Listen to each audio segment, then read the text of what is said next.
मध्य प्रदेश की 29 सीटों पर चुनावी रण चरम पर है। बीजेपी ने पिछली बार 28 सीट अपने नाम की थी। इस बार बीजेपी 29 की 29 सीटों पर कमल खिलाना चाहती है। केंद्रीय मंत्री ज्योतिरादित्य सिंधिया गुना सीट से इस बार बीजेपी के उम्मीदवार हैं। उनके बेटे महाआर्यमन सिंधिया प्रचार की कमान संभाले हुए हैं। वो लोगों के बीच जा रहे हैं, बीजेपी की नीतियों के बारे में बात कर रहे हैं, मोदी की गारंटी जनता के बीच रख रहे हैं। 4 तस्वीरों में आप देख सकते हैं कि महाआर्यमन सिंधिया का चुनावी कैंपेन कैसा चल रहा है। महाआर्यमन सिंधिया जनता से सीधे बात कर रहे हैं, मंदिरों में जाकर भगवान का आशीर्वाद दे रहे हैं। महाआर्यमन महिलाओं के साथ भजन गाते भी नजर आ रहे हैं, यानी कि पिता के चुनाव कैंपेन की जिम्मेदारी बेटे महाआर्यमन सिंधिया ने संभाल रखी है। अब आपको मध्य प्रदेश के सबसे ताकतवर सियासी घराने के बारे में डिटेल में बताते हैं। महाआर्यमन सिंधिया के खून में सियासत दौड़ती है। उनकी परदादी विजयाराजे सिंधिया ने बीजेपी की स्थापना में अहम भूमिका निभाई थी। उनके दादा माधवराव सिंधिया कांग्रेस के सीनियर लीडर रहे और केंद्र में रेल मंत्री समेत कई अहम पदों पर उनको जिम्मेदारी मिली। महाआर्यमन सिंधिया के पिता ज्योतिरादित्य सिंधिया बीजेपी के साथ हैं और मोदी सरकार में एविएशन मिनिस्टर हैं। और अब सिंधिया घराने की अगली पीढ़ी भी सियासत के मैदान में उतर चुकी है। महाआर्यमन सिंधिया ने अपने पिता के चुनाव प्रचार की बागडोर अपने हाथों में ले ली है। ताबड़तोड़ चुनाव प्रचार कर रहे हैं, जनसंवाद कर रहे हैं, लोगों के बीच में जाकर अपने पिता के पक्ष में माहौल बनाने की कोशिश कर रहे हैं। मध्य प्रदेश की सबसे चर्चित हॉट सीट में से एक गुना के महाराज कहे जाने वाले ज्योतिरादित्य सिंधिया को उनकी कोई सीट को वापस दिलाने की जिम्मेदारी है युवराज महाआर्यमन सिंधिया के कांधों पर। और आप ये जो हुजूम देख रहे हो उसे देखकर समझ आ रहा होगा कि अब युवराज महाराज के लिए मैदान में उतर चुका है, उस सीट को वापस पाने के लिए जो 2019 में उनके कांधों से गई। और लोगों के उस हुजूम को देखिए और उनके प्रेम को देखिए, तमाम कार्यकर्ताओं से ऐसे मिल रहे हैं जैसे उनके पिता मिलते नजर आते हैं। यही इस सिंधिया परंपरा, सिंधिया घराने की है जो दिखाई दे रही है आपको। और एक दिन इंडिया टीवी साथ रहेगा और जानने की कोशिश करेगा कि महाराज के लिए युवराज किस तरीके से सड़कों पर अब दिखाई दे रहे हैं। पूरा दिन एक दिन इंडिया टीवी होगा साथ महाआर्यमन के। सबसे पहले बहुत बहुत धन्यवाद, आपने हमें समय दिया, आपके चैनल पे बहुत बहुत धन्यवाद। मैं आपके साथ ही हूँ। तो हम सबसे पहले कहाँ जा रहे हैं? सबसे पहले हम हनुमान टेकरी जा रहे हैं। हनुमान टेकरी जा रहे हैं, बिल्कुल। चलिए। तो महाआर्यमन के साथ हनुमान टेकरी इंडिया टीवी दिन भर रहेगा, रात तक, जब तक युवराज महाराज के लिए प्रचार करते हैं और जाते नहीं जय विलास पैलेस। तो महाआर्यमन सिंधिया अपने पिता के लिए घूम घूम कर वोट की अपील कर रहे हैं, एक एक वोटर से डायरेक्ट संवाद कर रहे हैं। प्रचार के बीच महाआर्यमन सिंधिया को जहां भी मंदिर नजर आता है वो दर्शन पूजन के लिए वहां रुकते हैं, विधि विधान से पूजा करते हैं। महाआर्यमन सिंधिया लोगों के बीच राम मंदिर की बात करते नजर आ रहे हैं। महाआर्यमन लोगों को समझा रहे हैं कि कैसे कांग्रेस ने राम मंदिर की राह में बाधा डाली और किस तरह बीजेपी ने भव्य दिव्य राम मंदिर का निर्माण कराया। भारत की राजनीति मंदिर से शुरू होने के बाद विकास के मुद्दों तक पहुंचती है और महाराज के लिए सत्ता वापसी, जो सीट वापसी की लड़ाई लड़ रहे युवराज आपको यहाँ पर नतमस्तक दिखाई देंगे। ये हनुमान जी का मंदिर है और अपनी जनता के बीच जड़ों के जरिए जाने की कोशिश करते हुए आपको यहाँ पर दिखाई दे रहे हैं।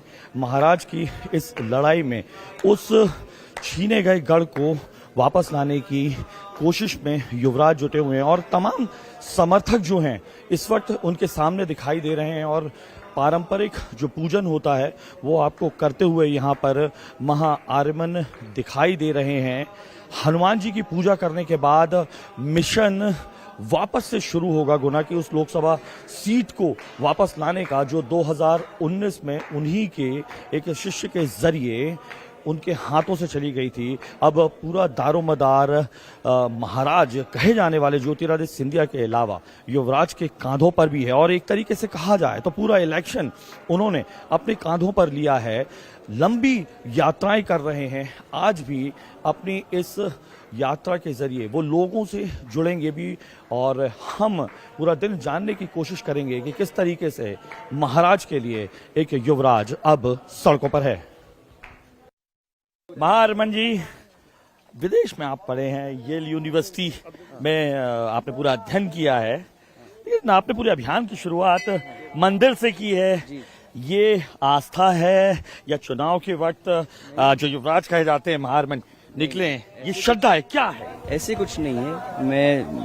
मैं अपना धर्म मानता हूँ और सुबह मैं चाहता था कि सबसे पहले मैं भगवान का जो आशीर्वाद है वो लेके अपना दिन शुरू करूँ। विपक्ष यही कहने लगता है कि आप धर्म का सहारा लेके वोट मांगे जाते हैं, आपको लगता है ऐसा है? ये आस्था है आपकी? बिल्कुल नहीं, धर्म तो हमारा धर्म ही है। आप वाराणसी में देखिए, हमारे जो घाट थे हमने पहले ही शुरू किया था। जो हिंदू के पुराने जो आर्किटेक्चरल घाट थे हमने ही बनाए थे वहाँ पे, और हमने ही शुरू किया था। जो पंडितों का जो टूर था, प्रवास था वाराणसी का, हमने ही शुरू किया था। तो ये धर्म की ऐसी बात नहीं है। अब राम मंदिर को लेकर चर्चा चल जाती है कि राम मंदिर है, वोटों के लिए किया गया, कांग्रेस तो यही कहती है कि ये किया है। अब जबकि युवराज मैदान में हैं, जनता आपको युवराज भी कह रही है, मालूम है ना आपको? अब मैदान में क्या लगता है, राम मंदिर के जरिए वोट लिए जा रहे हैं या ये ऊपर भी एक आस्था का या सनातनी परंपरा का विषय था? देखिए, ये हमारी देश की मांग थी कि किसी समय जो राम मंदिर है उसकी स्थापना हो। सालों से, पीढ़ियों से लोग कोशिश कर रहे थे। आपको पता है मेरी परदादी राजमाता विजयराजे सिंधिया, उनका काफी एफर्ट रहा इसको स्थापना करने में। काफी लोग सालों से इसको कोशिश कर रहे थे। और अभी जो मेरे लिए है सबसे महत्वपूर्ण चीज कि मेरे समय में ये ऐसे चीज हुआ है, तो ये ऐतिहासिक है और मेरे लिए बहुत बड़ी चीज है। तो ये वोट की बात नहीं है, ये धर्म की बात है, ये सोच की बात है, ये किसी की जो पल्स है वो छूने की बात है। मतलब जनता की पल्स राम मंदिर के जरिए भी छुई जा रही है। जी बिल्कुल। तो इसमें कोई मना नहीं कर सकता है कि भाई हमें जो करना है वो करना है, राइट? धर्म की बात है तो अगर हमें कुछ धर्म के लिए कुछ करना है तो वो करना पड़ता है। तो अभी महारमन ने हनुमान जी से क्या मांगा? देखिए, मैंने हनुमान जी से बस आशीर्वाद मांगा है परिवार के लिए, हमारे लोगों के लिए, गुना, शिवपुरी, अशोकनगर के लोगों के लिए, उनकी प्रगति और विकास के लिए, उनके स्वास्थ्य के लिए। और आपको पता है कि हमारी दादी माँ अभी हॉस्पिटल में भी हैं, तो उनके स्वास्थ्य के लिए भी मैंने आशीर्वाद दिया है। महारमन को आप देख सकते हैं, शुरुआत चुनावी अभियान की जो है मंदिर से की है और मांगा है अपनी दादी के लिए, इसके साथ साथ अपने क्षेत्र की उस जनता के लिए जिससे 3 पीढ़ियों से ज्यादा जुड़ाव महाआर्यमन और उनकी फैमिली का रहा है। देख सकते हैं इस वक्त सूरज जो है फुल तपिश में है, बावजूद उसके आप देख सकते हैं किस तरीके से तमाम कार्यकर्ताओं का हौसला बढ़ाते हुए नजर आ रहे हैं, जिन्हें अब युवराज कहा जा रहा है। और इसी तरीके से लगातार जनसंपर्क के जरिए से लोगों से जुड़ने की कोशिश कर रहे हैं, लोगों का मिजाज समझने की कोशिश कर रहे हैं, समझने की कोशिश कर रहे हैं कि 19 में से 14 बार चुनाव जीतने के बाद अभी भी गुना में क्या किया जा सकता है और क्या नहीं।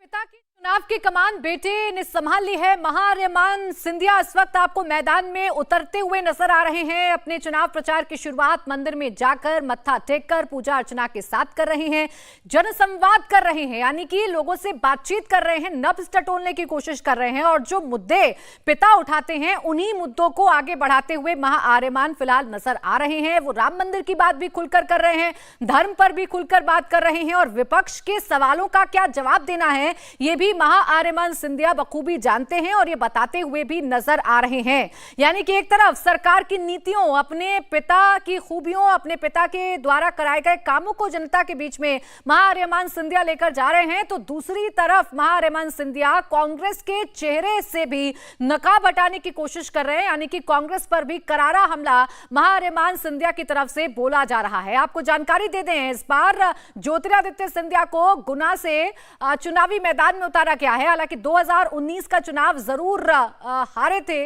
ज्योतिरादित्य सिंधिया, लेकिन इस बार अपने सिटिंग सांसद का टिकट बीजेपी ने काटा और ज्योतिरादित्य सिंधिया को ही गुना से चुनावी मैदान में उतारा। ये सीट गढ़ मानी जाती है और इस सीट को बचाने के लिए, इस सीट पर एक बार फिर से अपनी जीत दर्ज करने के लिए ज्योतिरादित्य सिंधिया पूरी जी जान से लगे हुए हैं और कमान उनके बेटे ने भी संभाली है। गुना लोकसभा क्षेत्र में अगर आप जातियों के ताने बाने की बात करेंगे तो 4 जातियों यादव, लोधी, जाटव और गुर्जर समाज का दबदबा है। 2019 के लोकसभा चुनाव में इन सभी जातियों के मतदाता एकजुट हो गए थे। इसकी वजह से ज्योतिरादित्य सिंधिया 1,25,549 वोटों के अंतर से चुनाव हार गए थे। पिछली बार सिंधिया कांग्रेस से लड़े थे, जबकि बीजेपी से डॉक्टर केपी यादव उनके सामने थे। लेकिन इस बार तस्वीर बदली है। सिंधिया बीजेपी में है और पार्टी ने केपी को यहां से टिकट नहीं दिया है, सिंधिया को उनकी जगह मैदान में उतारा है। उनके मुकाबले में इस बार राव यादवेंद्र सिंह हैं। पिछली बार जो बची कुची कसर रह गई है उसे पूरा करने के लिए महाराज के युवराज महाआर्यमान भी मैदान में आ चुके हैं। अपने पिता के समर्थन में चुनाव प्रचार कर रहे हैं। यूं कहें कि प्रचार की कमान बेटे ने संभाल ली है तो ये कहना गलत नहीं होगा, क्योंकि जगह जगह घूम रहे हैं महाआर्यमान इस वक्त और लोगों से बातचीत कर रहे हैं, लोगों के बीच में जाकर अपने पिता की चर्चा कर रहे हैं, बीजेपी की चर्चा कर रहे हैं, कामों को गिना रहे हैं महाआर्यमान सिंधिया। क्योंकि 2019 में अपने ही गढ़ में ज्योतिरादित्य सिंधिया को एक बड़े अंतर से केपी यादव ने हराया था, लेकिन इस बार केपी यादव को मैदान में बीजेपी ने नहीं उतारा है। ज्योतिरादित्य सिंधिया के बेटे महाआर्यमान समाज के हर वर्ग से संपर्क साध रहे हैं, बाजारों में घूम रहे हैं, आम दुकानदारों से बातचीत कर रहे हैं, उन्हें भरोसे में ले रहे हैं। आपको कुछ तस्वीरें हम जरूर दिखाएंगे। गुना में एक दुकानदार कैसे सिंधिया राजघराने के राजकुमार अपने हाथ से समोसे और कचौड़ी और पोहा खिला रहे हैं। इसे देखकर आप अंदाजा लगा सकते हैं कि महाआर्यमान सिंधिया का क्रेज कितना है, राजसी परिवार है। और ऐसे में युवराज का मैदान में उतरना, लोगों के बीच में जाना, आम लोगों से जनसंवाद करना और उनके बीच में जाकर उनके हाथ से समोसे, कचौड़ी, पकौड़े खाना अपने आप में बताता है कि महाआर्यमान सिंधिया राजनीति में उतर भी रहे हैं, अपने पिता के समर्थन में प्रचार भी कर रहे हैं।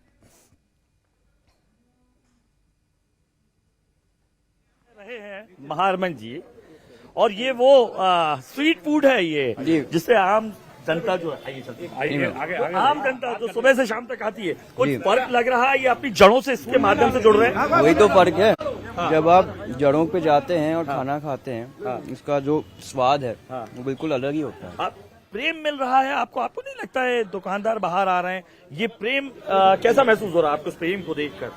मेरे पास शब्द नहीं है आपको कहने के लिए क्या महसूस हो रहा है, क्योंकि ये प्यार जो है ये बिल्कुल अलग तरीके का प्यार है, पारिवारिक प्यार। मैं सुबह से कैंपेन से निकला, कुछ खाया नहीं था आपने, तो क्या इसी तरीके से स्ट्रीट फूड, मतलब वो शख्स जिसको येल यूनिवर्सिटी में पढ़ा है बाहर रहा है, आपको लग रहा है? मैं एक आम आदमी हूँ भाई, मैं जैसे ने कहा मंदिर जाके उसी तरह यही आते हैं। युवराज एक आम आदमी हूँ। मुझे लगा कि मुझे भी वही करना है जो एक आम आदमी करता है। अच्छा, लेकिन मुझे एक स्पेशल चीज मिला कि वो मुझे खिलाए। देखिए, महाआर्यमान सिंधिया के जनसंपर्क का अंदाज एकदम निराला है। वो बाजार में एक एक दुकानदार से बात कर रहे हैं। तस्वीरों में भी आप देखें कि कैसे एक कपड़े की दुकान पर गए एक एक शख्स से डायरेक्ट 1 to 1 बात करते हुए नजर आ रहे हैं। अगर किसी चाट पकौड़े की दुकान पर जा रहे हैं तो उनके हाथों से खाते हुए नजर आ रहे हैं। कपड़ों की दुकान पर जा रहे हैं तो वहां भी बैठकर दुकानदारों से तसल्ली से बात करते हुए नजर आ रहे हैं। एक और रिपोर्ट आपको दिखाते हैं। गर्मी ज्यादा है तो मुझे लगता है महाआर्यमान सोच रहे हैं कि कुछ गले में लगा रहा है ये सब कुछ। अब मैं भीड़ में इतना जा रहा हूँ तो मुझे और थोड़े कुर्ते पजामे की जरूरत है। अच्छा, हाँ, पर ये एक मतलब अगर लोकल शॉप है, हम जो सोचते हैं कि महाआर्यमान होगा शायद। ये बढ़िया कपड़ा है आपके पास। अच्छा। ये मुझे इसका एक मीटर दे देना ताकि मैं अपने कुर्ते पजामे। आपको लगता है नरेंद्र मोदी भी इसी को प्रमोट कर रहे हैं, मोदी जी भी, कि घरेलू जो वस्त्र मेड इन इंडिया, बिल्कुल। तो महाआर्यमान इसके लिए बिल्कुल कन्विंस्ड है कि मेड इन इंडिया होना चाहिए। बिल्कुल होना चाहिए। हमारे पास आप देखिए कितने अच्छे कारीगर हैं, कितने अच्छे टेलर्स हैं जो कपड़े बना सकते हैं, तो क्यों नहीं हम यहीं से। बताया आपको भी क्लॉथ पहने, ये भी ग्वालियर मेड, ये भी ग्वालियर मेड है, बिल्कुल ग्वालियर मेड है। लोग 100% ग्वालियर मेड है। तो मैं भी सब कपड़े जो है यहीं पे सिलवाता हूँ ऐसे लोकल टेलर्स के पास। मोदी जी से बहुत ज्यादा मुझे प्रभावित दिखाई देते हैं। आप कह रहे हैं महाआर्यमान चाय की दुकान पर भी पहुंचे। कपड़े की दुकान से निकलने के बाद और चाय के साथ जनता से चर्चा की, गुना का मिजाज समझा।